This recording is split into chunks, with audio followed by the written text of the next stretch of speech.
Algo sobre la semblanza del doctor Luis Huitrón. Él es doctor en Historia del Arte, maestro en Historia del Arte, con orientación en estudios curatoriales y licenciado en Historia y técnico en Restauración por la Universidad Nacional Autónoma de México. También es maestro en estudios judaicos por la Universidad Hebraica, es autor del libro Una catedral bajo tierra. Ha trabajado en la restauración y la conservación de la pintura mural de la primera catedral de la Ciudad de México, en la valoración del Acta de Independencia del Imperio Mexicano, en el Archivo General de la Nación y en proyectos de restauración y curaduría como El Esplendor de la Plata y Tradiciones Cerámicas dentro del Museo Franz Mayer. Ya no me extenderé, pues para no quitarle tiempo a él a su propia conferencia. Te dejo aquí el micrófono.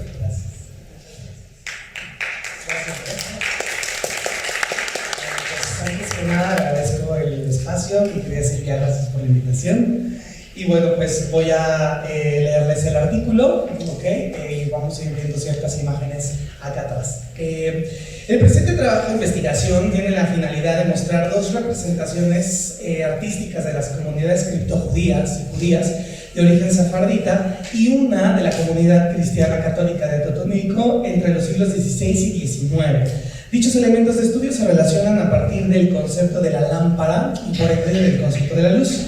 La primera parte de la presentación se centra en el análisis histórico y artístico de las lámparas dentro de las comunidades judías holandesas de origen portugués sefardita. La importancia de este elemento, que hoy podríamos definir bajo las consideraciones del arte objeto, fue realmente más litúrgico, toda vez que durante las persecuciones judías en Portugal a partir de 1497 y en Ámsterdam hasta 1555 con la paz de Augsburgo, los criptojudíos las utilizaron para el encendido de velas dentro de las fiestas de Rosh Hashanah, Shabbat y por supuesto Pesaj. La segunda parte de la ponencia se enfoca brevemente en el devenir de las comunidades criptojudías novohispanas y sus pocas representaciones materiales que, gracias a la arqueología y a la historia del arte especializado en el judaísmo, han podido ser identificadas e insertadas en el contexto de los siglos XVI y XVII novohispanos, mismos que sucedieron en las dos grandes persecuciones de las comunidades criptojudías, la de la familia Carvajal en 1596 y la Gran Complicidad de 1649. Finalmente termino mi participación con un pequeño estudio iconográfico de la obra titulada como Sancta Sanctorum, de autoría anónima y denominada por la historia de los estilos como barroca, misma que se encuentra en el santuario de Jesús Nazareno de Atotonilco en el estado de Guanajuato. De esta manera relacionaré los tres temas de estudio en el marco de la historia del arte y de las manifestaciones artísticas de las comunidades judías, criptojudías y cristianas y su herencia plástica en el arte católico novohispano XVIII. Bueno, pues comenzamos. Tras el edicto de la expulsión de la Alhambra en 1492, las comunidades sefarditas partieron para el Imperio Otomano e Italia. Sin embargo, algunos optaron por trasladarse a la cercanía de Portugal, en donde se asentaron hasta 1497, cuando, por efecto del matrimonio del rey Manuel de Portugal con su parienta, la infanta María de Trastámara, se establecieron las mismas leyes antijudías que en Castilla y Aragón, pero a diferencia de la salida de los judíos de lo que hoy sería España, que tuvo momentos violentos y otros pacíficos y que se desarrolló a lo largo de 3 meses, las leyes de conversión y muerte ejecutadas por la corona lusa se desarrollaron de manera dramática y por demás inhumana. El doctor Luis Suárez, en su obra La expulsión de los judíos, un problema europeo, menciona que la Iglesia y el gobierno de Portugal actuaron con violencia, convirtiendo masivamente a los judíos asentados desde hacía 5 años. Crónicas que cuentan sobre padres asesinando a sus hijos para que estos no fueran inmolados por el rencor cristiano, o narraciones de judíos haciendo Kiddush Hashem, son verdaderamente desgarradoras. La totalidad de la población judía fue eliminada, ya fuera por conversión forzosa, asesinato o trabajos en las galeras, y comenzó el mismo fenómeno acaecido en Castilla y Aragón tras las matanzas de 1391. Una cantidad enorme de nuevos cristianos, mismos que siguieron practicando el judaísmo en secreto. Quizá el caso de Beatriz de Luna, Gracia Méndez o Hannah Nassi es el más representativo de la comunidad judío-portuguesa y cristiana al mismo tiempo, el juego de las identidades. La señora Méndez fue el ejemplo más exitoso de toda una comunidad portuguesa que se fue desplazando paulatinamente a los principales puertos de la Mar del Norte, entre ellos Ámsterdam. Al mismo tiempo sucedió uno de los fenómenos más importantes en la historia del mundo occidental, el surgimiento del protestantismo. aspecto que influyó de manera negativa debido a las persecuciones antijudías, pero también positiva en cuanto a la construcción de una identidad política que contemplaría el reciente judaísmo sefaradita portugués, cristianizado, nuevo en tierras nórdicas. Tras la paz de Augsburgo, acontecida en 1555, se generó el primer proyecto político que contempló una nación con tolerancia religiosa, y las comunidades criptojudías referidas hasta este momento retornaron al judaísmo, construyendo una boyante congregación que levantó una de las sinagogas más grandes, la Gran Sinagoga de Ámsterdam. Entre esas calles vivió Rembrandt, quien retrató por primera vez a los judíos de manera honorable y digna. Ejemplo de ello es el cuadro llamado La novia judía, misma que fue pintada con grana cochinilla de origen oaxaqueño novohispano, pero ese es otro chisme. Ese barrio también vio nacer a Baruch Spinoza. Dentro de las casas judías holandesas se mantuvieron elementos de uso diario que adquirieron un simbolismo litúrgico desde las leyes de conversión de Portugal.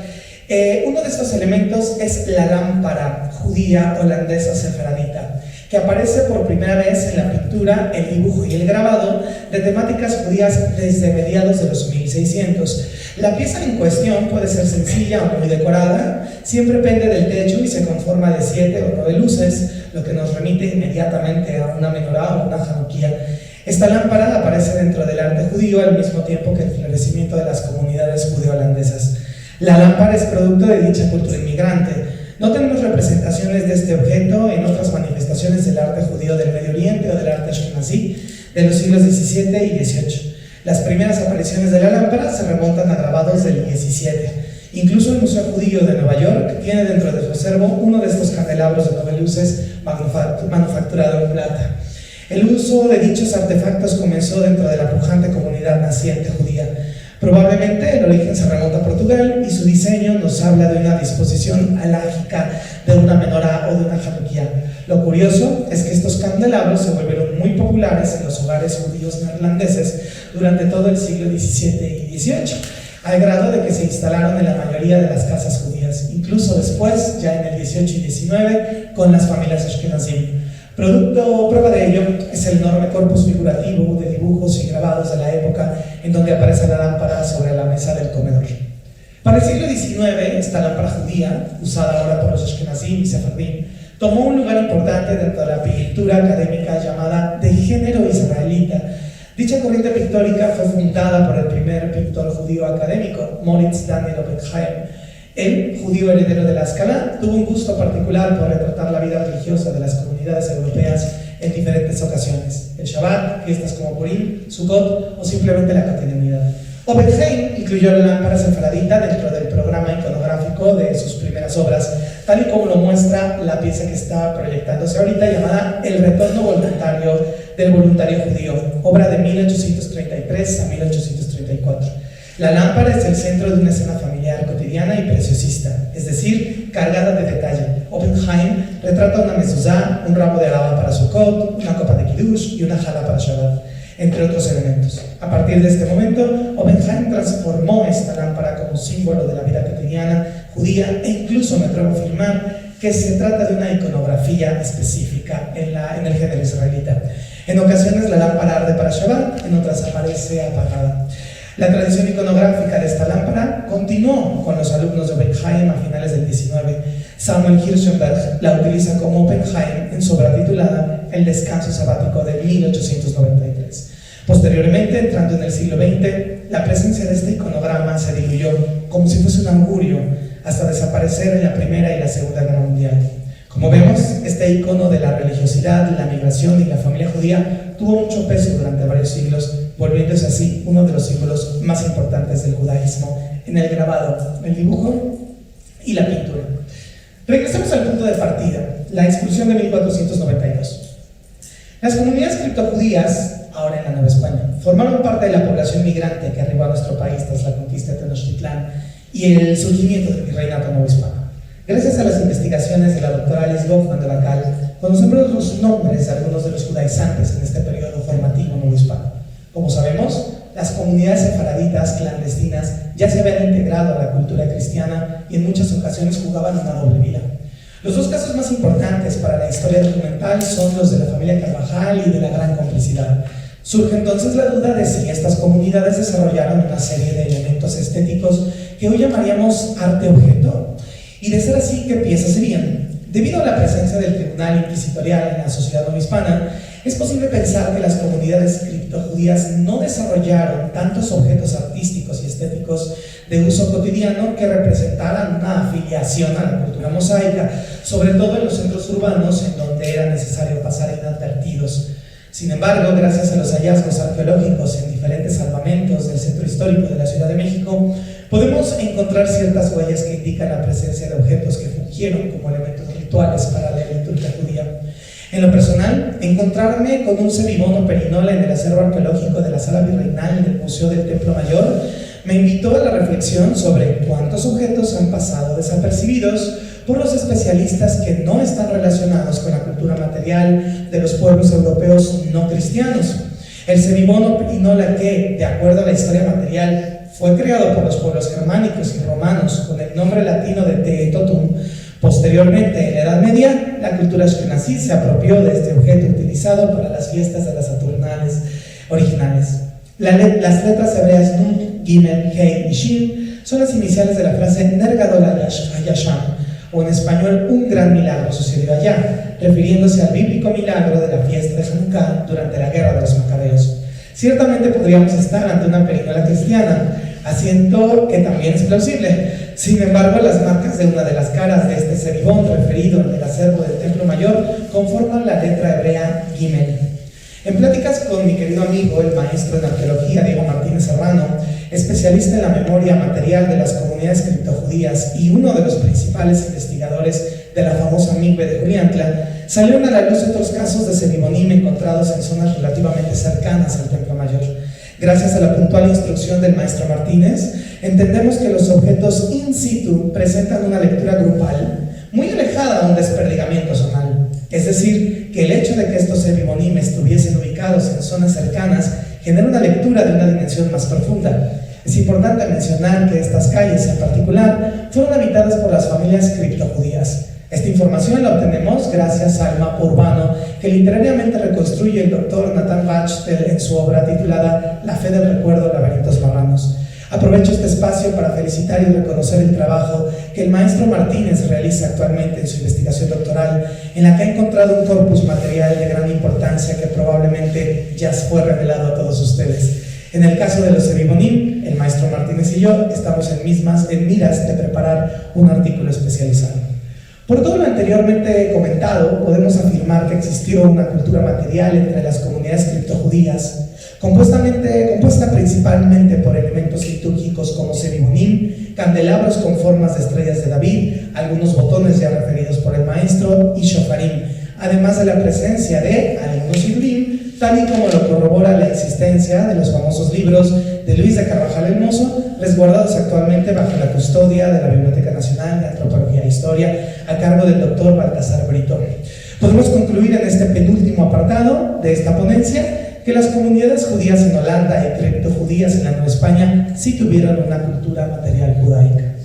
Ahora bien, queda pendiente un tercer módulo sobre la influencia de la temática judía en la obra cristiana novohispana.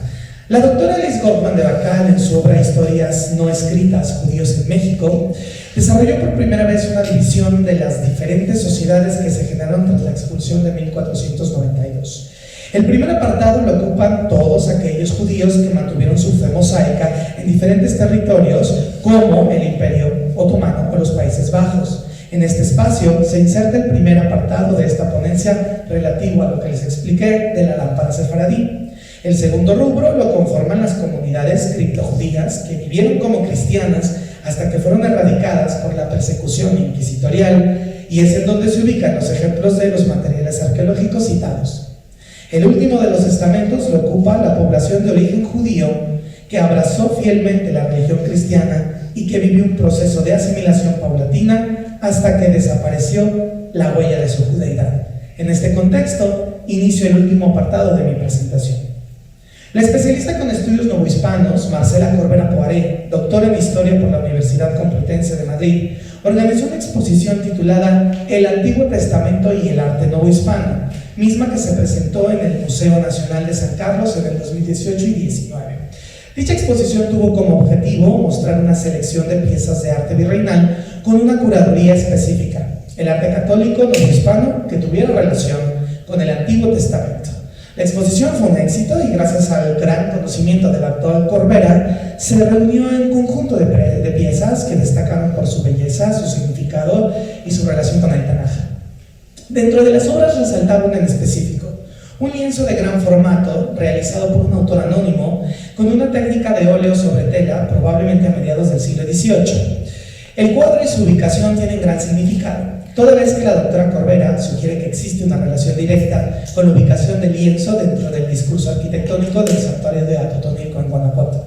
Como menciona la doctora Corbera en el catálogo de la exposición y la doctora Marta Fernández en su obra titulada Cristóbal de Medina Vargas y la arquitectura salomónica en la Nueva España durante el siglo XVIII, los templos cristianos guardaron relación con la distribución de los lugares sagrados del Bet Hamikdash. Según el Tanaj, el templo de Salomón tenía 3 secciones, una seguida de la otra hasta llegar a lo más importante, el lugar del Santo de los Santos, en latín Santo Sanctorum o en hebreo Kodesh o Kodeshim. Dentro de este último espacio estuvo guardada el arca en tiempos del primer templo.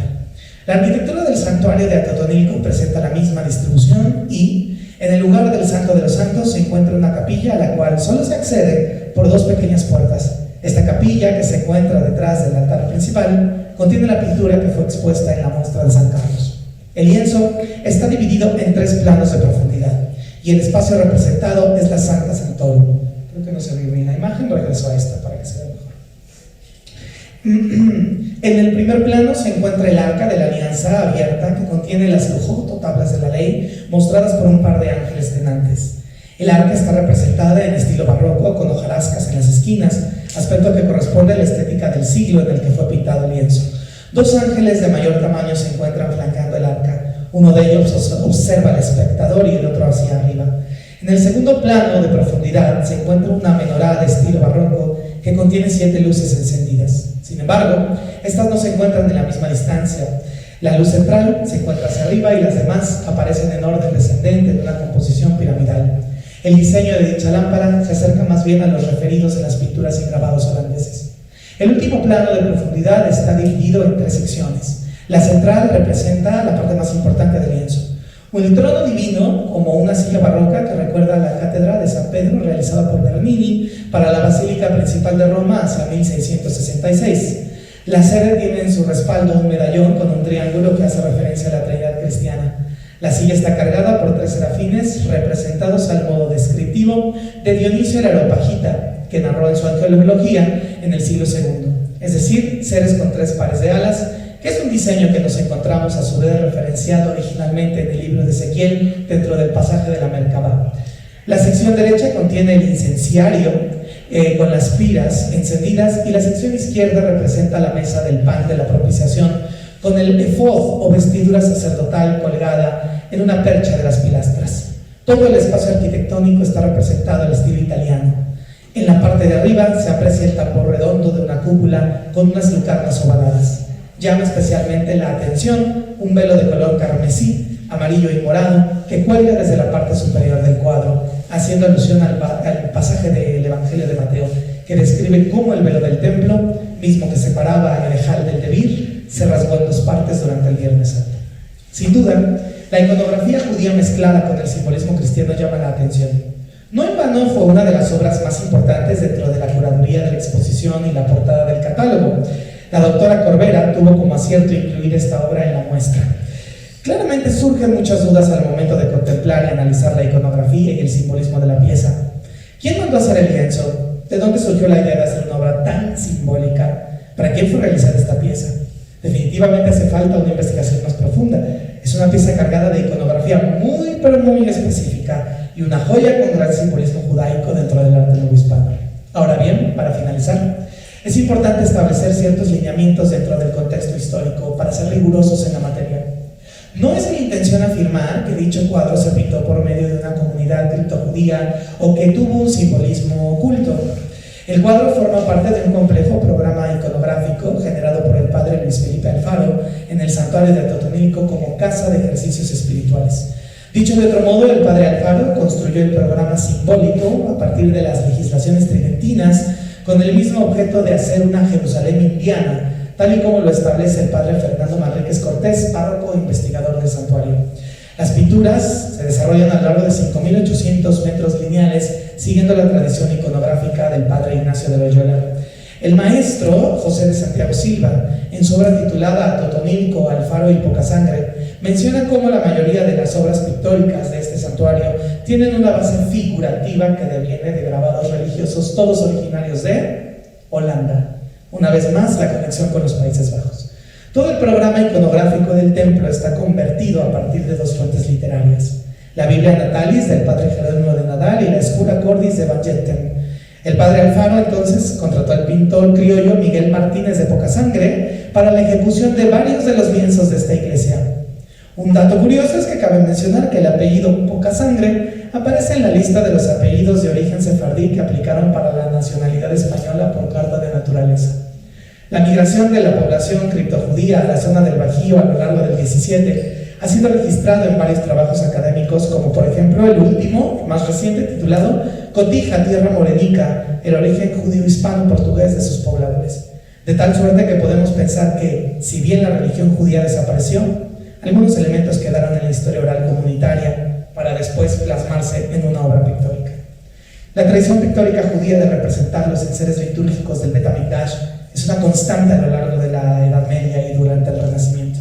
Ejemplos de ello son la representación de la menorá y los enseres del templo, que aparecen en una Agadá catalana en el 1370, y que es la portada del gran estudio de la doctora Alexandra Uxmani titulado La vida entre el judaísmo y el cristianismo de la Nueva España. Otro caso digno de mención es la Torah de Ratisbona, fechadas a 1300, en donde aparecen los mismos enseres del templo de Salomón pintados con gran maestría. Como se puede apreciar, la tradición dentro del arte judío de representar los elementos del Bet HaMikdash pudo ser retomada por la política artística tridentina o por una tradición oral de orígenes criptojudíos para el caso de la pintura del Santo Santorum.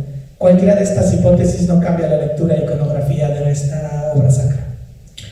Para concluir, la memoria material de todos los sefaraditas tras la expulsión de 1492 no se pudo mantener en las comunidades criptojudías por la presencia del Tribunal del Santo Oficio y las persecuciones religiosas. Sin embargo, existen elementos materiales de las diferentes comunidades judías, criptojudías y cristianas asimiladas que invitan a un estudio más profundo y proponen una línea narrativa que conecta los puntos.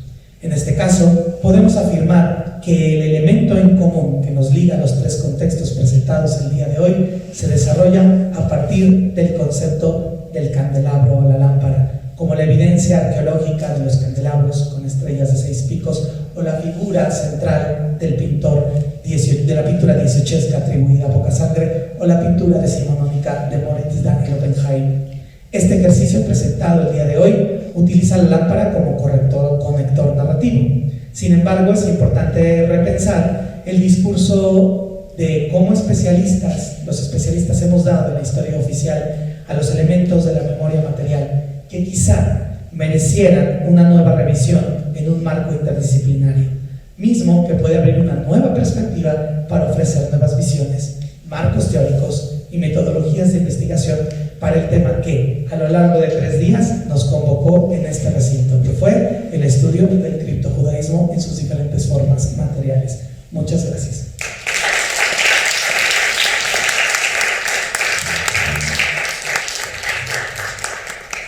Gracias al doctor Luis Huitrón por esta excelentísima conferencia. Excelente ponencia, muchísimas gracias, muy agradable y muy reveladora. La pregunta que quiero hacerte es justamente esta prohibición de los judíos por plasmar imágenes es una, digamos, como característica que puede llegar a limitar ese arte pictórico entre los judaizantes o los criptojudíos, ¿no? Entonces, ¿de qué manera podemos identificar si el autor de una obra pictórica tenía ascendencia judía y si hay algunos rasgos ocultos dentro del cuadro cristiano que nos puedan revelar justo esta presencia judía? Pues sí, yo creo que la respuesta importante es la interdisciplina. O sea, aquí es donde se junta la interdisciplina. O sea, el especialista genealógico, ¿no?, con el especialista de archivo, historiógrafo, documental, creo que puede hacer esa parte de juntar los puntos. Es una realidad que esta obra es una cosa muy extraña. O sea, no hay otra así en México definitivamente. Por más que le busquemos, no hay estas representaciones, como bien lo decías, ¿no? O sea, el hecho de tener una menorá ahí plasmada es algo realmente, además, el donde se ubica en el templo, no está a la vista. Uno tiene que entrar por una puerta pequeña, está en el trascoro, y entonces eso también representa que es un espacio limitado, y como lo sabemos, la arquitectura es un discurso de poder, es un símbolo de poder y un símbolo de segregación. Entonces el hecho de que este cuadro esté en una capilla que está limitada y además en contraespalda a la crucifixión es una imagen, un discurso como de negativo, lo positivo, lo negativo, o el Antiguo Testamento, el Nuevo Testamento, ¿no? Definitivamente es una de las cosas. La otra, esta obra, este rasgo, el nivel de descripción que tiene en cuanto a los panes de la proposición, el efod, todo está tan puntualmente plasmado. Y no está la presencia de ningún elemento cristiano, que automáticamente habría que ponerse a pensar, ¿no?, en dónde está el origen intelectual de esta propuesta. En algún momento, cuando estaba haciendo una investigación de otras cosas de Atotonilco, de Miguel Hidalgo, me encontré con el registro en un libro, el libro Miguel Hidalgo, sacerdote párroco e insurgente, del maestro Carlos Arrejón, que se los recomiendo, está muy padre. Un dato en donde dice: y los indígenas iban a matar a los españoles de Atotonilco, diciéndole que después de matarlos les bajaran los pantalones para ver si tenían cola y cuernos. Esto es una línea narrativa del antisemitismo, antijudaísmo medieval, en donde se establece desde épocas de Edad Media, ¿no?, que los judíos tenían colas y cuernos.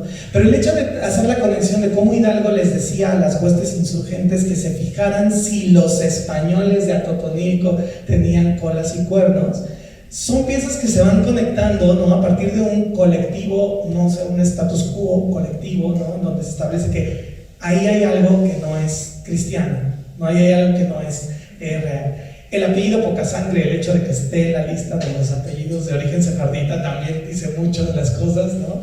Y obviamente, pues estamos hablando de un elemento críptico en donde los artistas, los ejecutores van a tratar de poner trabas, ¿no?, o velos constantes para impedir que se llegue a esta resolución del criptojudaísmo, en el caso como le llamamos académicamente.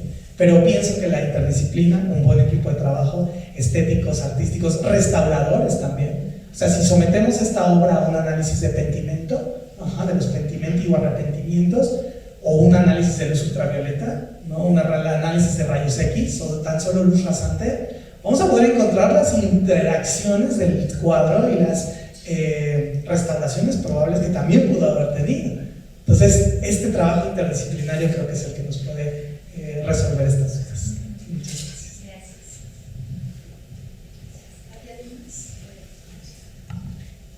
Bueno, soy sí.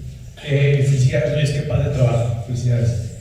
Tengo dos preguntas, ¿no? Seguro tu hipótesis es que quizá en los museos y sus bodegas hay piezas que a primera vista muestran algo que no se lee, pero tienen más que ilustrar, ¿no? Aparte de lo que viste, seguramente hay más piezas que pueden contar esas historias. Ojalá sigas esta pista porque suena muy sugerente, ¿no? Y dos, yo trabajo urbanismo y espacio público y también me interesa mucho el tema de la botánica.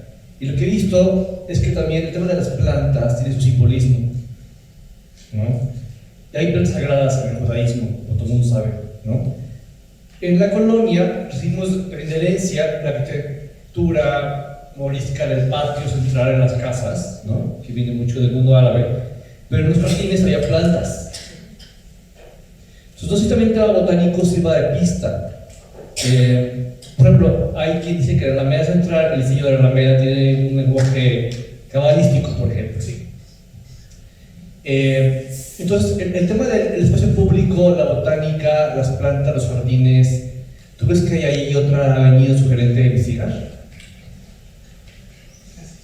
Sí, desde la iconografía de las plantas en el judaísmo está muy presente. Por ejemplo, citamos así brevísimamente el concepto del caso, por ejemplo, de la sinagoga de Dura Europos o la sinagoga de Beit Alfa, ¿no?, en donde tienen la Sarabot y tienen todas las plantas de Sukkot, de la fiesta de Sukkot plasmadas, y ahí lo conectamos hasta la sinagoga de acá, el Cal Yehuda Halevi, en la calle de Monterrey, que en su herrería, siglo XX, 1941, en su herrería tiene exactamente las mismas representaciones de los frutos de la tierra de Israel, ¿no? Entonces, por supuesto que sí, desde esa perspectiva, claro que sí. Ahora, como bien lo han manejado varios autores, también es importante tener el marco de que no todo lo que es judío en Europa o en el medievo pasa a la Nueva España por ser criptojudío. Debieron de haber algunos cambios, ¿no?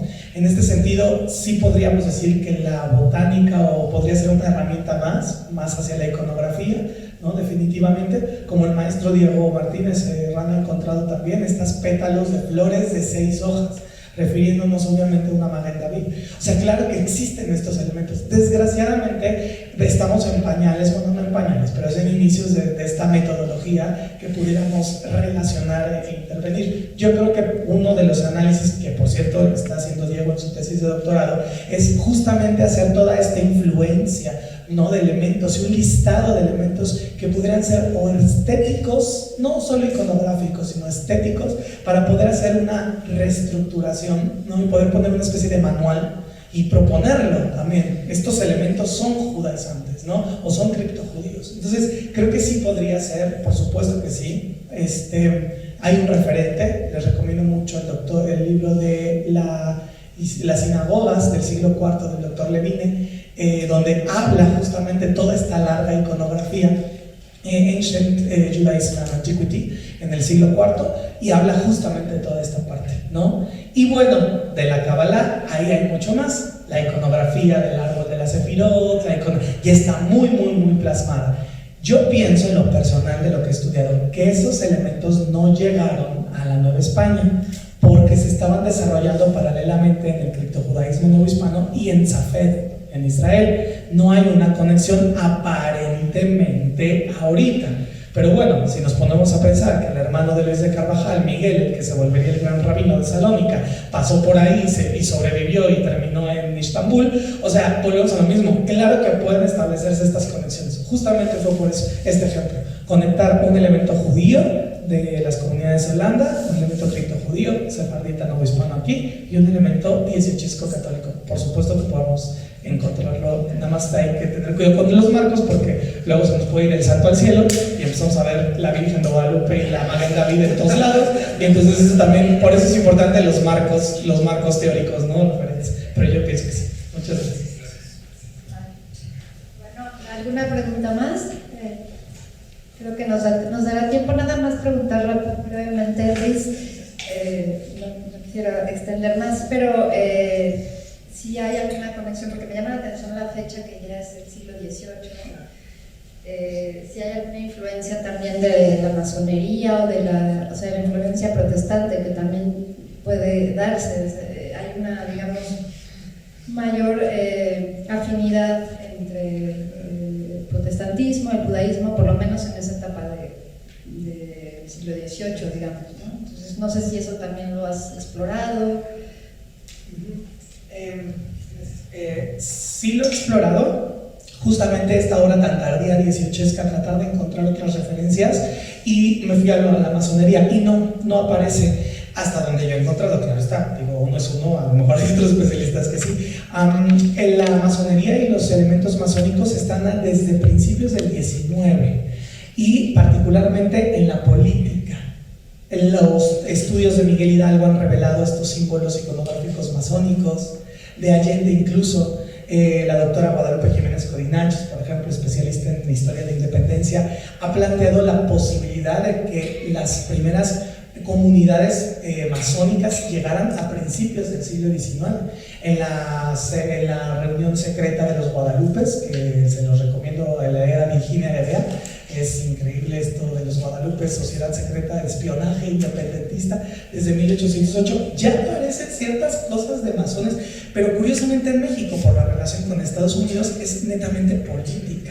Morelos ya tiene una serie de simbolismos, iconografías literarias y plásticas en sus documentos, pero nos los empezamos a encontrar en siglo XIX, y no hacia la parte religiosa, sino completamente hacia la parte política. También podríamos ver eso, ¿no?